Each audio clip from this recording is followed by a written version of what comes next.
camarades, peuple d'Afrique, peuple de Côte d'Ivoire, peuple de l'Itako Gourmand, mes chers frères et sœurs, soyez salués en vos rangs, grade et qualité, chers camarades.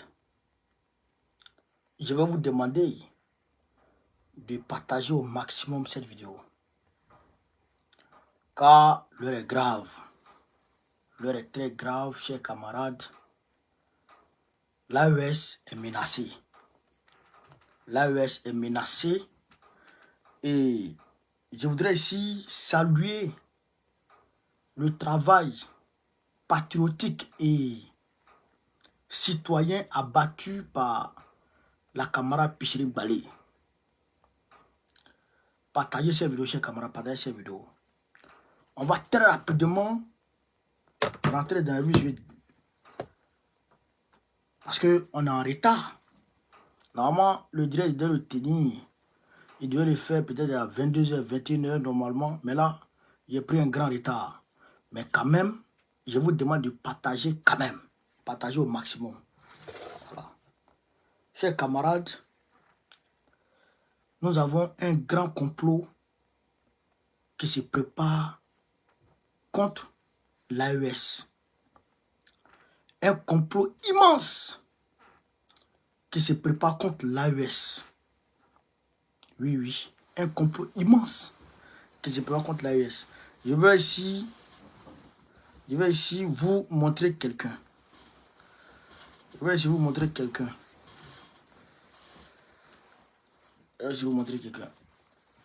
Oh, ça là, c'est lui, certainement. Voilà. Vous voyez ce monsieur? Vous voyez ce monsieur? Vous voyez ce monsieur?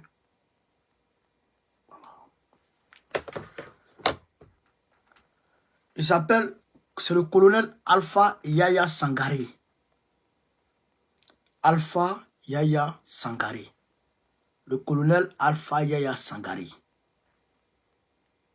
Vous comprenez ça? Eh bien, il a été arrêté par les autorités maliennes. Pourquoi a-t-il été arrêté? Je vais vous expliquer. Parce que les gens donnent les versions bidons. Au même moment, nous apprenons que l'armée algérienne est en train de faire des exercices militaires à balles réelles à la frontière avec le Mali. Et cet exercice-là, on va vous dire ce qui se passe. Chers camarades d'Afrique, avant-hier, je crois, si ma mémoire est bonne, j'ai fait un direct où j'ai dénoncé l'ingérence malsaine, honteuse des États-Unis dans les affaires intérieures du Mali par ricochet, l'AES. Quand les États-Unis se sont donné le malin plaisir de dire, de demander au Mali d'organiser les élections, comme si eux-mêmes là, ils n'avaient pas d'autres problèmes chez eux là-bas. J'ai dénoncé ça. Mais vous allez comprendre pourquoi j'ai dénoncé ça et je viens dénoncer l'arrestation. Je viens vous parler de l'arrestation de ce monsieur, Alpha Yaya Sangaré là. Il est venu vous dire son arrestation. Pourquoi? Chers camarades pédophiles, tenez-vous bien. Tenez-vous bien, Alpha Yaya Sangaré. Tenez-vous bien. Pour rappel, c'était ce colonel Alpha Yaya Sangaré qui était le commandant de la Fossa jusqu'à la chute d'Ibeka. En réalité, dans un premier temps, je vais vous lire ça d'abord. Voilà. Je vais vous lire. Alpha Yaya Sangaré a fait ses débuts au prisonnier militaire de Kati. Après l'obtention de son baccalauréat, il fut admis sur concours à l'école militaire interarmes du Mali avant d'obtenir une maîtrise à la faculté des sciences juridiques et économiques du Mali. Voilà.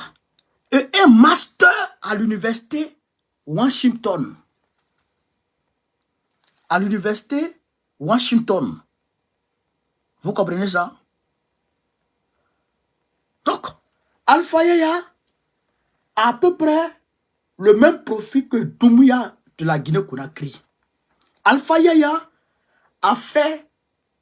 il a fait sa formation, il a fait une partie de sa formation, où ça? Aux États-Unis. Retenez ça, hein? Retenez ça. Alpha Yaya a fait une partie de sa formation aux États-Unis. Maintenant, il a écrit un livre sur le terrorisme au Mali. Alpha Yaya. Il a écrit un livre sur le terrorisme au Mali. Vous comprenez ça? Dans son livre, il reconnaît, lui étant colonel, il reconnaît que l'armée malienne a fait des exactions contre les civils. Lui, il reconnaît en tant que colonel. Vous comprenez ça? C'est pourquoi Sadio Camara a fait un communiqué pour se départir de ces balivernes. Mais tenez-vous bien, à la dédicace de son livre, qui était présent à la dédicace de son livre? Chez nous, on dit Banvra Toumou, Bambou la Mona, oui, Bambou Fora. C'est-à-dire que la bête qui détruit le gombo là, c'est le gombo lui-même qui met cette bête au monde. C'est le gombo lui-même qui nourrit cette bête et après la bête tue le gombo. Le colonel là, le Mali lui a tout donné. Mais c'est lui qui veut tuer le Mali. Mais écoutez ici quelque chose. On va lire sa biographie. Écoutez ici quelque chose. Pour rappel, c'était le colonel Alpha Yaya Sangaré qui était le commandant de la Force ZAT jusqu'à la chute d'Ibeka. Force ZAT là, c'est une force mixte, gendarmerie, militaire, tout ça. Il était le commandant. Et que de la garde, il était commandant d'une garde, comment on appelle ça, d'un détachement de la garde présidentielle de Ibeka. On s'en va un peu. Jusqu'à la chute d'Ibeka. Et on est tous conscients de la fin de cette histoire. Le jour de la cérémonie de dédicace du livre, quand j'ai vu le gars qui fait qui écrit, des ambassadeurs des États-Unis. Des ambassadeurs des États-Unis. Lui, la dédicace de son livre, il y a un ambassadeur des États-Unis là-bas. Écoutez, hein, ambassadeur des États-Unis.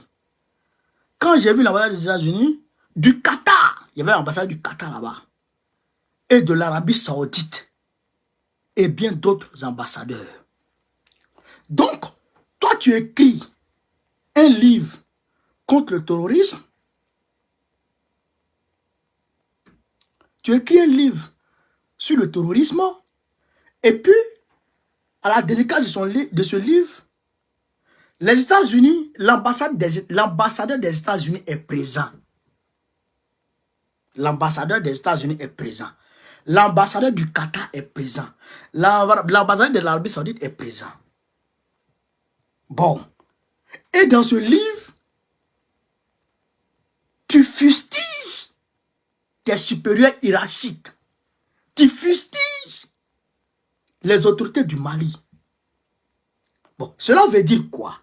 Dans un premier temps, on est conscient que les États-Unis sont en réalité, comment on appelle ça? Les États-Unis sont en réalité le patron des terroristes. D'accord? Les États-Unis sont le patron des terroristes.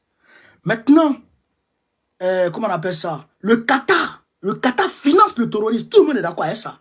L'Arabie Saoudite finance le terrorisme. Voici les grands financeurs des terroristes, ça. C'est eux, toi, tu invites à la dédicace de ton livre. Et dans ce livre-là, tu attaques le Mali. Bon, vous comprenez un peu que c'est bizarre. Vous comprenez que c'est bizarre. Voilà pourquoi le gars était arrêté. Mais, on se rappelle que il y a 2 jours de cela, les États-Unis ont lancé un appel pressant sur le Mali afin que le Mali organise des élections et que le Mali cède le pouvoir à des civils. Au même moment, dans la même lancée, toi tu viens faire une dédicace un livre, tu viens écrire un livre qui s'attaque à l'armée malienne. Vous comprenez ça? Qui torpille l'armée malienne, qui torpille les efforts des autorités du Mali. Donc, alors qu'on se rappelle aussi que le gars, il a fait sa formation, une partie de sa formation aux États-Unis. Vous comprenez ça? Donc, le gars, il faut dire que, entre autres, il est proche. Je ne peux pas l'affirmer de façon claire et nette, mais on peut se permettre de dire que ce gars est proche de la CIA, comme Tinubu l'a été, comme, comment il s'appelle, Museveni de l'Ouganda l'a été, comme Kagame du Rwanda l'a été, comme Draman Ouattara de la Côte d'Ivoire est. Donc, voilà un peu ce qui s'appelle, comme Doumbouya de la Guinée-Conakry l'est. Vous comprenez? Donc, ce gars-là est un agent double de la CIA. Voilà pourquoi les autorités du Mali l'ont arrêté très rapidement pour le mettre au nou. Mais attention, aujourd'hui, je pense que les autorités du Mali doivent être plus sévères dans cette affaire. Parce que si on s'amuse, aujourd'hui, à l'heure où on arrive avec l'AES, si on s'amuse, les gens n'ont qu'une seule obsession. Ils n'ont qu'une seule obsession, c'est de mettre l'AES KO. C'est de mettre l'AES à terre. Donc on doit tout faire pour éviter ça. On doit tout faire pour éviter ça. Vous comprenez? Voilà la réalité. Donc, je demande au président de l'AES de se tenir debout et de faire attention. Maintenant, on se rappelle aussi que, comment on appelle ça? Excusez-moi.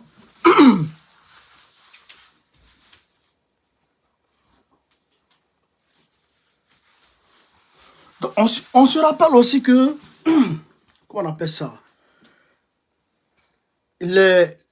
Comment il s'appelle ceux-là? L'Algérie. L'Algérie est allée faire des exercices militaires avec balles réelles à la frontière du Mali. Ils disent que les exercices militaires consistent à prendre de revers des groupes terroristes qui s'hasarderaient à attaquer l'Algérie. Un exercice militaire qui consiste à prendre de revers un groupe terroriste qui veut s'attaquer à l'Algérie. Bon. Et c'est à la frontière du Mali où vous pouvez faire ça. Alors qu'on sait que quand le tension brûle entre l'Algérie et puis un pays, ils vont faire l'exercice militaire à la frontière de ce pays. Plusieurs fois, ils ont fait ce genre d'exercice militaire à la frontière Algérie avec le Maroc. Ils ont fait plusieurs fois avec la frontière Algérie avec la Libye. C'est leur travail. Donc, c'est le Mali, ils ont commencé maintenant. Mais, nous disons à Tebboune, c'est la France que tes aïeux ont vaincu. Et c'était tes aïeux. Et d'ailleurs, si nul n'était comment on appelle ça, comment on appelle ça, le soutien, nul n'était le soutien du Mali à l'Algérie, mais l'Algérie n'allait pas pouvoir avoir l'indépendance, l'Algérie n'allait pas pouvoir vaincre la France. Ça aussi, c'est une réalité. Donc, il ne faut pas penser que c'est toi qui as arraché l'indépendance de l'Algérie à la France. Non. C'est avec le concours du Mali, avec le concours de bien d'autres pays africains. Voilà la réalité. Donc, il faut te calmer, Tebboune. Il faut te calmer un peu, prends tes calmants. Mais, malgré tout ça, c'est la France que vous avez vaincu. Vous n'avez pas encore fait de guerre contre le Mali. Contre l'AES, je dirais. Vous n'avez pas encore fait de guerre contre l'AES. Mais retenez-vous, ne pensez pas que vous avez des armes.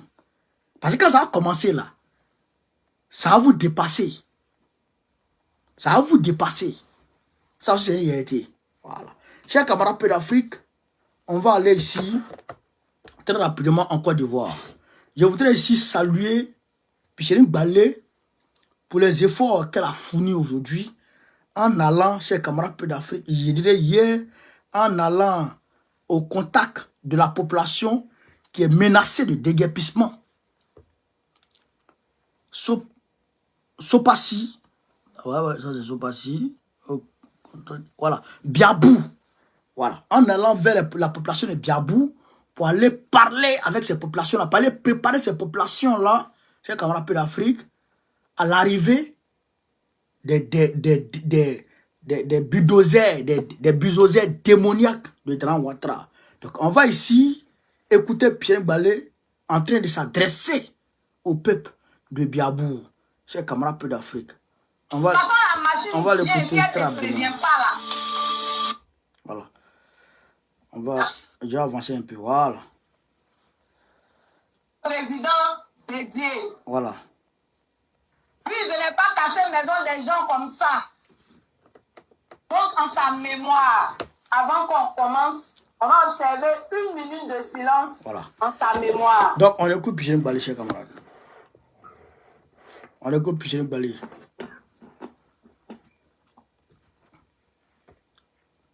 On va écouter Pierre Balé après. Merci beaucoup.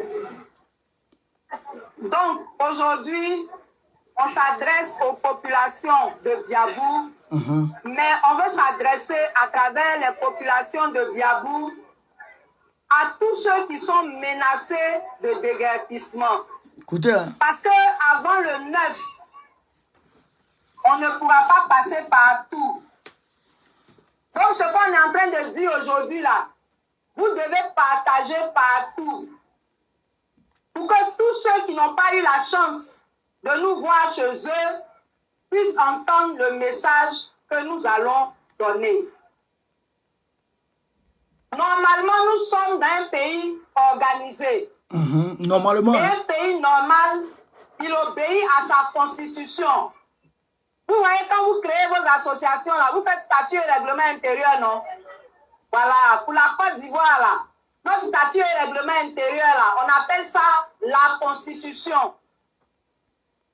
Ça veut dire que tous les Ivoiriens, à commencer par le président de la République, ce qui est dans la Constitution, là, c'est ce que nous tous, on doit respecter. Et dans cette Constitution, l'article 2 dit que le droit à la vie, là, la vie humaine, là, c'est sacré. C'est-à-dire que ta vie est sacrée, ma vie est sacrée. Donc, le gouvernement doit veiller à ce que ta vie soit préservée. Est-ce qu'on te jette dehors en cassant ta maison, on a préservé ta vie? Non. Répondez bien. Non. Et c'est pour ça que nous sommes là. On n'est pas venu faire politique. Ça, là, c'est pas affaire de politique, hein. Vous tous qui êtes assis là, il y a RHDP dedans, il y a PPACI dedans, il y a PDCI dedans, il y a d'autres aussi qui n'ont pas de parti. On n'est pas venu parler. Oh, qu'est-ce que tu fous là? De politique. On est venu parler de vos vies. On est venu parler de vos maisons. On est venu parler de l'avenir de vos enfants. C'est de ça qu'il s'agit. Donc, j'étais en train de dire que dans la Constitution, là, on dit la vie est sacrée. Et on dit que vos droits doivent être préservés. On ne doit pas porter atteinte à votre dignité humaine. Ça veut dire que tout ce que tu as, et puis on dit que tu es garçon, tu es papa, là. On dit que tu es femme, tu es maman, là. On ne doit pas toucher à ça. Mais si on a cassé ta maison et que tes enfants sont livrés à eux-mêmes, ton statut de papa, de maman, là, ça fait honte maintenant. Tu n'es pas capable d'offrir une maison à tes enfants.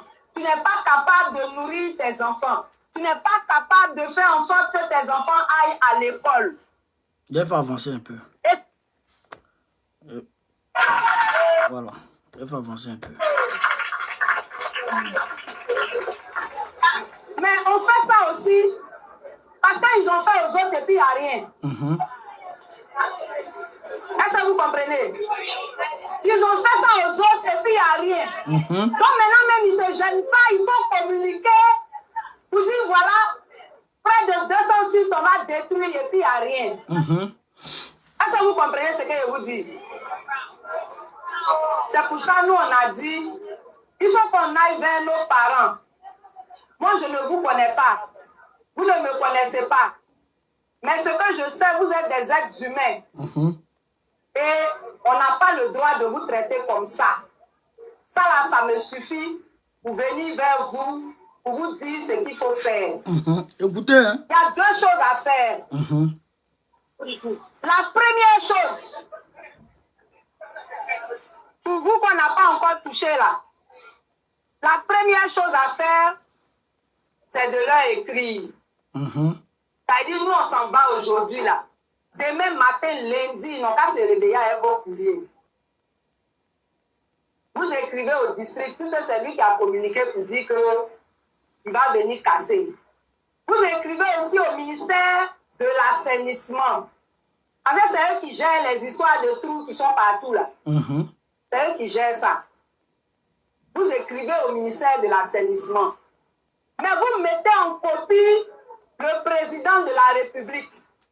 Parce que si le président de la République dit tout de suite là, on arrête, on arrête.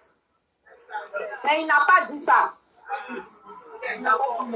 On a commencé à casser Gesco, Congo 1, Bolibana. Mercredi passé, ils s'en vont faire conseil des ministres. Le président de la République dit, il invite ceux qui font les opérations là à de la solidarité et de l'humanisme. Écoutez, en français facile, ça veut dire faites doucement. Il n'a pas dit ne faites pas, hein. Il dit faites doucement. Mais faites.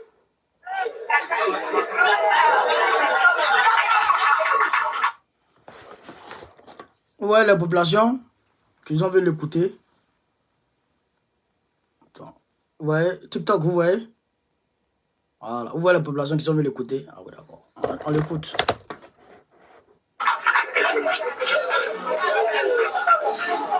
C'est ce qu'il a dit. Ça veut dire qu'il est d'accord avec ce qui se passe. Et ça, c'est très dangereux. Ce qu'il devait dire, c'est arrêter. Les gens sont en train de pleurer là. On va voir comment on règle ça. Et puis pour les autres là, on va régler les choses normalement. Ou bien on les laisse là. Et puis les trous là, on traite. Ils ont fait ça à Yopougo, moi mais j'ai vu. On n'est pas obligé de vous chasser. Trou là, si eux ils disent que trou là, ça va qu'à s'arrêter d'avancer, ça va arrêter d'avancer.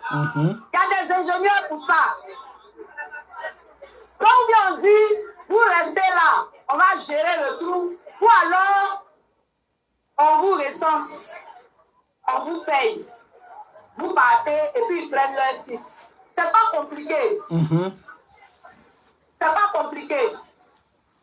Donc vous leur écrivez. Comme eux, ils ne connaissent pas la route pour venir vous parler là. Vous leur écrivez.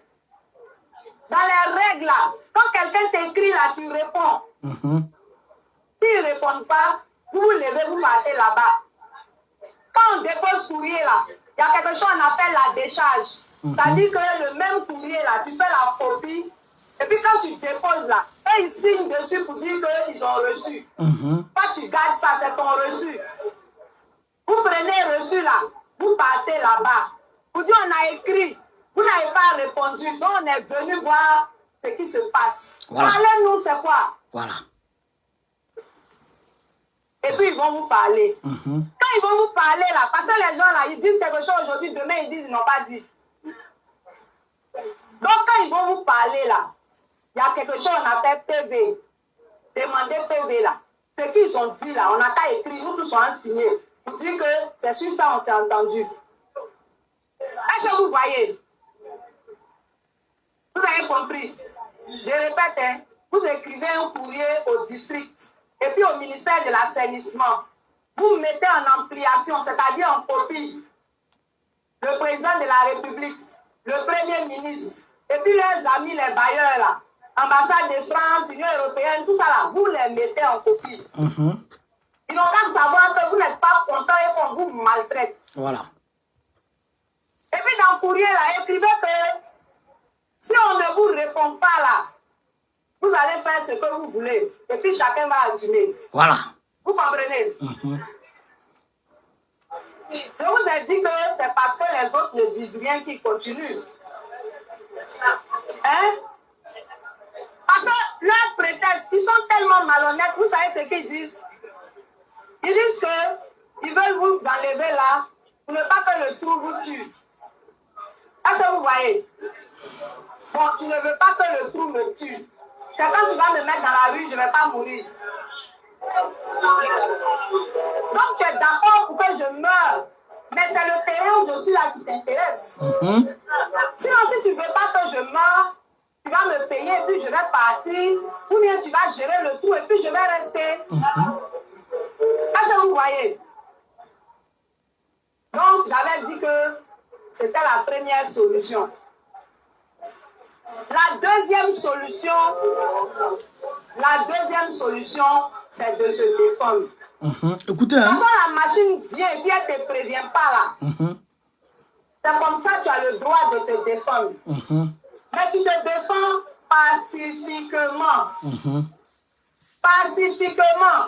Ça veut dire quoi? Quand tu te défends là, tu ne prends pas arme, tu ne prends pas caillou.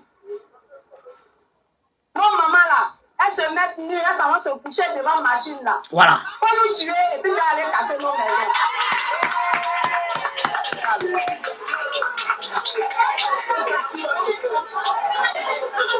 Quand vous dormez, parce que c'est la nuit, ils aiment venir comme des voleurs. Quand vous dormez là, vous dormez avec un œil. Les jeunes là, vous les organisez, ils surveillent le quartier. Quand la machine arrive, vous vous réveillez. Et puis vous vous mettez devant la machine.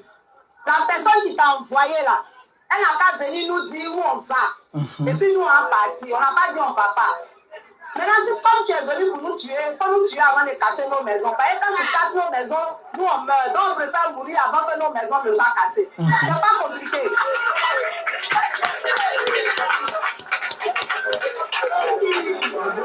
Arrêtez d'avoir peur. Quelqu'un qui ne t'aime pas, qui veut te tuer là, tu as peur pourquoi? Dans tous les cas, il a décidé que tu vas mourir. Il vaut mieux mourir dignement. Il vaut mieux mourir en te battant. Il vaut mieux mourir en disant ce que tu as sur le cœur. Eux, ils sont dans leur grosse maison climatisée. Comme ils ont tué leur cœur là, ils ne savent pas penser aux autres. Ils font tout ça là et puis ils s'en foutent. Mais toi, tu dois penser à tes enfants. Tu dois penser à l'avenir de tes enfants. C'est un étudiant là, demain, eux aussi, ils vont être ministres. Mais on les met à la rue. Demandez à ceux qu'on a déjà cassé leur maison. Il y en a qui sont morts. Il y en a même qui sont morts sur place. Hein. Et puis actuellement où je vous parle là, ça continue de mourir parce qu'on leur a rien donné. Les gens qui ont dormi dans le cimetière à Port-Boué là, on leur a rien donné. Il y a plein de gens comme ça, on ne leur a rien donné. Et c'est pas normal. Donc, on est venu vous dire que vous n'êtes pas des animaux. Vous êtes des êtres humains et la loi vous protège. Et puis si nos députés sont normaux, ils doivent convoquer le district. Eux aussi là, quand c'est l'élection, ils sont devant vous. Mais quand les populations ont des problèmes, ils sont assis là-bas. Les députés là, ils devaient convoquer le district pour dire mais qu'est-ce que tu es en train de faire à nos parents? Les députés, viens t'expliquer. Pourquoi tu fais ça? C'est ce que les députés devaient faire. Vous avez vu, non? C'est pour ça qu'on dit de placer vos vies au-dessus de la politique. Quand nous, on va partir là, il y a des gens qui vont vous appeler pour dire, ceux-là, ces politiques qu'ils font, il ne faut pas les écouter. Moi, on ne va pas casser ma maison. Je suis venue te parler parce que j'estime que ce n'est pas normal ce qu'on veut te faire. Donc, si tu penses que ton parti politique est plus important que ta vie, c'est toi qui décides. Mais ceux qui savent que leur vie est plus importante qu'un parti politique, ceux-là, c'est à eux que je parle. Ah ouais. Et vous devez être solidaires. Si tu te lèves pour aller chuchoter dans les oreilles des gens. C'est lui là, il dit on n'a qu'à faire comme ça, on n'a qu'à faire comme ça. On dirait ce qu'on fait bien, là, ça ne va pas t'arranger aussi. Ça va, c'est un problème. Vous devez être solidaire. Quand vous êtes solidaire, vous êtes fort. Et quand vous êtes fort, eux, ils reculent. Si tout le quartier se met devant machine, la machine va faire quoi? Si vous voulez même asseyez-vous. Parce que quand vous allez vous lever là, on va dire qu'ils sont menaçants. Quelqu'un qui est assis là, il est menaçant où? Jamais. Vous vous asseyez devant la machine, vous l'entourez même. Et puis vous êtes là. Conducteur là, vous le prenez, vous le mettez dans le taxi, il faut partir chez toi.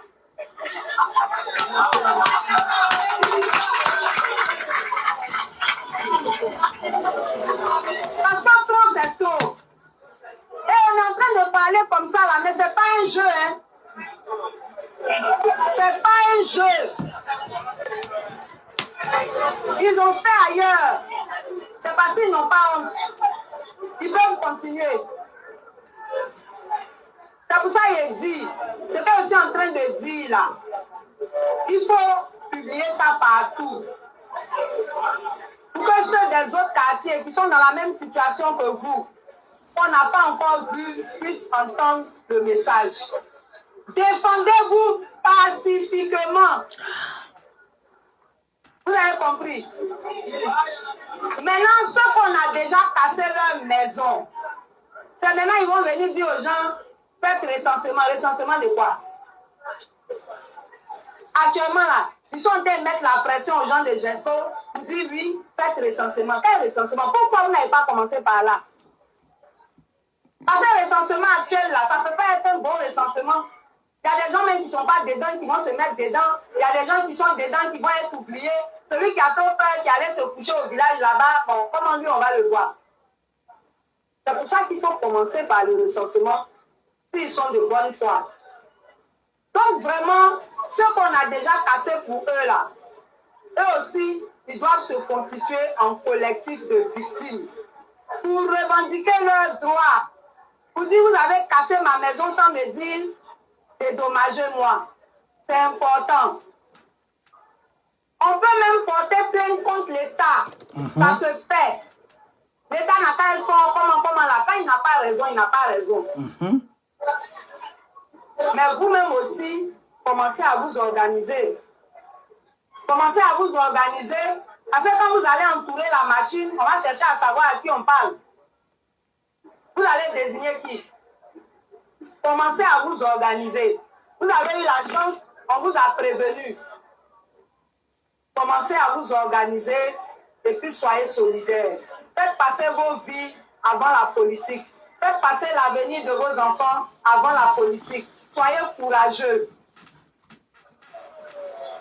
On s'est bien compris? D'accord. Donc vraiment, que Dieu vous aide. Que Dieu touche leur cœur. Donc, camarades d'Afrique, vous avez écouté Pichirin Balé. Elle s'est déplacée avec son Boeing. Ils sont partis au niveau de Biabou pour aller leur dire de se lever et de se dresser contre les bulldozers démons de Dran Ouattara. C'est ça qui est la vérité. Donc, elle a bien fait. C'est ce que je dis. Mais moi, je vais fort. Mais comme la société civile, elle a bien. Donc, elle n'est pas atteint mon niveau. Moi, je vais fort, sans vergogne. Non, moi, c'est nos limites. Moi, je cogne. Moi, je dis, prenez caillou. Prenez caillou, prenez cocktail. Et puis, affrontez. Voilà, moi, c'est ce qu'il dit. Voilà, mais elle dit pacifiquement. Donc, vous avez compris, non? Voilà. Donc, prenez ses conseils. Elle dit pacifiquement. Donc, chers camarades peu d'Afrique, voilà les deux sujets que je vais aborder avec vous. Voilà, ce soir. Donc, sur ce, je vous demande de partager au maximum la vidéo d'un partout à travers le monde entier. On va passer un petit temps sur TikTok. Je donne la parole à une seule personne sur TikTok très rapidement. Maintenant, vous qui êtes sur Facebook, qui veulent venir sur TikTok, venez me trouver sur Suleiman Barokone. Suleiman Barokone sur TikTok. Donc, on se prend tout à l'heure. Vive l'Afrique libre, vive le panafricanisme, vive le plan panafricain. Babo Président 2025, Inch'Allah. On est ensemble, les gars.